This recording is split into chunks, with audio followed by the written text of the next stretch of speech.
તાપીમાં આદિવાસી આગેવાનોની પોલીસ દ્વારા ધરપકડ કરવામાં આવી। કેવડિયા જતા આગેવાનોની સોનગઢ ખાતે ધરપકડ થઈ। આદિવાસી યુવાનોના મૃત્યુની ઘટનામાં શોકસભામાં જતા આગેવાનોને અટકાવવામાં આવ્યા। આગેવાનોને અટકાવતા તાપીમાં વિરોધ પ્રદર્શન કરવામાં આવ્યું। આદિવાસી આગેવાનો વિરુદ્ધ પોલીસ દ્વારા કાર્યવાહી કરવામાં આવી। આજે કેવડિયા ખાતે આદિવાસી સમાજના 2 યુવાનોને ઢોરમાર મારીને મૃત્યુને ઘાટ ઉતારી દેવામાં આવ્યા હતા। એના શ્રદ્ધાંજલિનો કાર્યક્રમ આદિવાસી સમાજના આગેવાનો દ્વારા એલાન કરવામાં આવ્યો હતો અને અમે પણ શ્રદ્ધાંજલિ આપવા માટે ધરમપુરથી કલ્પેશ પટેલ, રમેશભાઈ પટેલ જેવો રૂઢિગત ગ્રામ સભાના અધ્યક્ષ અને સાથે સરપંચશ્રીઓ અને 12 જેટલા યુવાનો સાથે અમે પણ જઈ રહ્યા હતા, પરંતુ સોનગઢ ઓટા 4 રસ્તા પર અમને ડિટેન કરવામાં આવ્યા છે।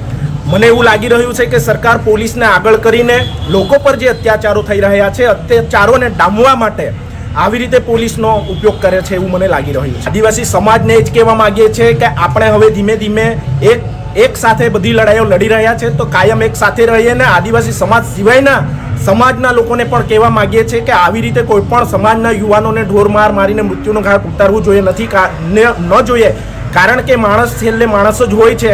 આવી રીતે કોઈ પણ વ્યક્તિને